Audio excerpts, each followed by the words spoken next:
Boa noite, meus amigos. Tudo bem? Já pegaram uma água para tomar? Olha só a minha caneca que chique, gente.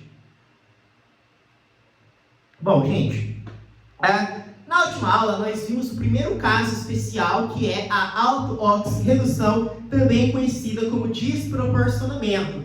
Nós fizemos um exemplo e nesta aula eu gostaria de fazer mais um exemplo, tá? Vamos supor então que nós tenhamos o seguinte: Cl2 mais NaOH seta NaCl mais NaClO3 mais água, H2O. Seguindo o nosso detenite, qual que é o primeiro passo? Determinar o NOx. Cloro, Cl2, substância simples, NOx igual a zero. Na pertence ao grupo 1 da tabela, portanto, NOx igual a mais 1. O oxigênio geralmente vale menos 2. O hidrogênio, mais 1. Sódio, novamente, mais 1. Cloro pertence ao grupo 17 e aqui ele está à direita da fórmula. Portanto, NOx é igual a menos 1. O Na, novamente, mais 1. O cloro aqui está ao centro, então a gente vai ter que chamar de X e fazer a continha separada. Tá? O oxigênio equivale a menos 2, aqui o H mais 1 e aqui o O menos 2. Gente, então ali ó, NaClO3. Então a gente colocou aqui em cima mais 1, aqui menos 2 e aqui eu vou chamar do quê? De X, tá? Aqui nós estamos vendo claramente que existem 3 oxigênios. No caso do cloro, nós não estamos enxergando nada, então subentende-se que existe um número 1 escondido aqui, que está ao misto. A mesma coisa para o Na, tem o número 1 aqui. Para calcularmos o valor de X, nós temos que olhar elemento por elemento, pegar o número de baixo e multiplicar pelo número de cima, igualar a zero. Então olha só, a começar pelo Na. 1 vezes mais 1 vai dar mais 1. 1 vezes X vai dar mais X. 3 vezes menos 2, menos 6. Tudo isso é igual a zero. Então, X vai ser igual. Menos 6 passa para o outro lado, mais 6. Mais 1 passa para o outro lado, menos 1. Portanto, X igual a mais 5. Tá? Então, aqui eu vou colocar quanto? Mais 5. Ok, pessoal? Tudo bem? Então, nosso primeiro passo efetuamos com sucesso. Vamos finalizar, portanto. Qual que é o segundo passo? T, ou seja, traçar os ramais. Olha um por um, devagar, sem pressa. O cloro, Cl2, estava zero aqui, né? Aqui está quanto? Está menos 1. Então, vamos traçar um ramal aqui. Certo, gente? Pessoal, o que aconteceu de 0 para menos 1? Diminuiu, reduziu. Portanto, nós temos uma redução. Só que, se você observar atentamente, do lado dos produtos, ou seja, depois da seta, eu tenho um cloro aqui também. E também está tendo uma variação, está saindo de 0, indo para mais 5. Só que nesse caso não está diminuindo, está aumentando. Que seja, vamos colocar então aqui o ramal, no caso da oxidação, porque está aumentando. Tá? Então, se aumentou, oxidou, nós temos uma oxidação.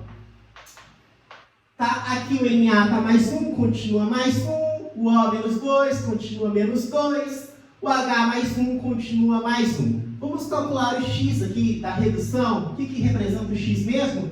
O quanto que variou, quantas unidades variaram, quantas casinhas nós tivemos de deslocamento, né? Então, olha só, de 0 para menos 1, nós tivemos uma variação de uma unidade. Então, X é igual a 1. Aqui no caso da oxidação, saiu de 0 e foi para 5. Então, o X é igual a quanto? O X é igual a 5. O que vocês podem observar que existe de diferente aqui, que o torna um caso especial?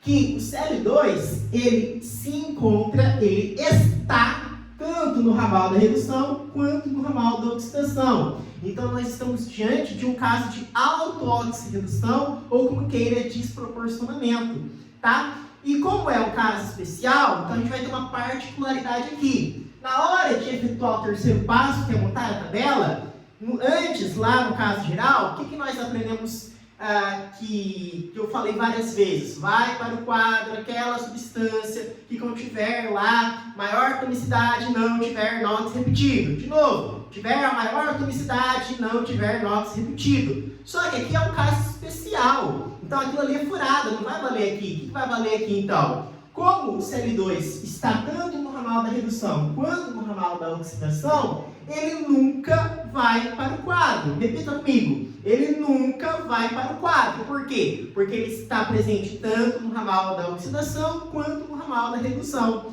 Tá? Então, esse segundo passo nós já efetuamos. O terceiro passo é montar a tabela. A nossa tabela é constituída por 2 linhas e 4 colunas. Então, vamos colocar aqui, ó.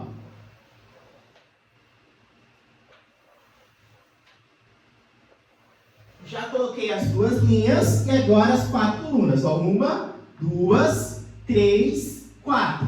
Aqui na primeira linha eu vou escrever oxidação e na segunda linha eu vou escrever o quê? Redução. Tá? Gente, olhando aqui para a oxidação, se nós observarmos o ramal da oxidação, nós temos então Cl2 com quem? Com NaClO3. Quem que eu vou colocar aqui? Se fosse o caso se fosse o caso geral, eu teria que optar necessariamente por quem? Pelo Cl2. Por quê? Porque ele tem a maior atomicidade e não tem NOx repetido. Mas não é o caso geral, é um caso especial. Então, por mais que ele tenha a maior atomicidade, que seja, pode ser, né, a maior atomicidade que for, ele não vai para o quadro. Então, quem que vai ter que ir necessariamente? Vai ter que ser quem? O NaClO3. Então, eu vou colocar aqui o NaClO3. Agora, aqui na redução, observe a redução. Na redução, Cl2 com NaCl. De novo, se fosse o caso geral, eu iria colocar o Cl2. Mas não é o caso geral. Então, vou ter que colocar obrigatoriamente quem? O NaCl. Tá? Tudo bem, gente? Tá, beleza. Agora, aqui o que eu coloco na terceira coluna? O delta, né? Então, qual é a fórmula do delta? Delta é igual a x vezes a atomicidade. Então, quem vai ser o nosso delta? O x da oxidação vale quanto? O x da oxidação vale 5. Então, aqui eu vou colocar 5 vezes a atomicidade de quem está aqui dentro da tabela, do elemento que está variando, que é o Cl, que vale quanto? Vale 1, tá? Então, eu vou colocar quanto aqui? Vou colocar 1. Então, quanto que dá 5 vezes 1? 5. Aí eu vou calcular o delta por de baixo.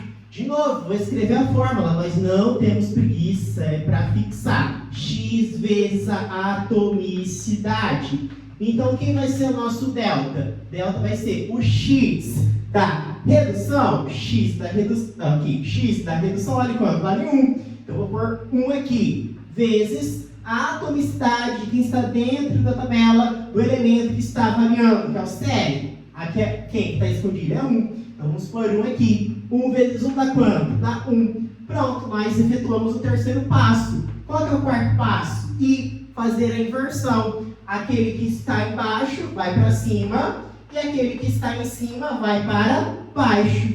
Ok? Aí esse 1 vai vir à frente desse daqui e esse 5 vai vir à frente desse daqui. Tá? Beleza? Aí você vem para a equação, para a reação química. Onde tiver o NaClO3, você vai por 1. Onde tiver o NaCl, você vai por quanto? Você vai por 5. E agora a gente vai fazer o último passo, que é o balanceamento por tentativa. Tá? Bom, vamos lá, gente. Como que a gente vai balancear? Eu não vou olhar para o lado dos reagentes, porque não tem nenhum coeficiente aqui na frente. Eu vou olhar para o lado dos produtos, que já tem coeficiente. Vou lembrar que hidrogênio e oxigênio são problemáticos, a gente deixa por último. Então, vamos ver. Vamos olhar para o Na, por exemplo. Só que tomem cuidado, porque o Na ele está presente tanto nessa substância quanto nessa outra substância. Então, eu tenho que contar os NAs dos dois. Tá? Nesta substância, eu tenho 5 NAs. Por que eu tenho 5 NAs? Porque o zinco está escondido aqui embaixo, multiplica o número da frente. Então, 1 vezes 5 vai dar quanto? Vai dar 5 NAs. Vou colocar aqui. Mas, aqui, ó, 1 vezes 1 vai dar quanto? 1 Na. Quanto que dá 5 mais 1? 6. 6 NAs eu tenho do lado dos produtos, depois da seta. Será que antes da seta tem os mesmos 6 NAs? Vamos ver? Bom, eu tenho um zinho aqui, não é? Vamos colocar só para ficar fácil entre aspas. Como que eu faço para esse 1 virar 6? Multiplico por quanto? Por 6. Então você bota o 6 aqui na frente, tá? Vamos olhar para o cloro. Olha só. Quantos cloros eu tenho aqui depois da seta? 1 vezes 5 vai dar quanto? 5 Cl. Só deixa eu falar uma coisa para vocês. Esse número aqui da frente, ele multiplica os dois numerinhos, certo? Certo? Os dois. Então eu tenho 5 Cl aqui, e aqui eu tenho quanto? 1 escondido vezes 1 vai dar 1 Cl. Então, 5 mais 1 vai dar 6 Cl. Será que eu tenho 6 Cl antes da seta? Eu tenho 2. Como que eu faço para o 2, entre aspas, virar 6? Multiplica por quanto? Por 3, tá? Agora confirmem se o hidrogênio e o oxigênio estão certos, estão balanceados. Bom, hidrogênio aqui antes da seta, 1 vezes 6, 6 hidrogênios. Será que depois eu tenho 6? Não, né? Eu tenho apenas quanto? Eu tenho apenas 2. Como que eu faço para o 2 virar 6? Multiplica por 3. Então, vou multiplicar 3 aqui. Agora, vamos olhar para o oxigênio.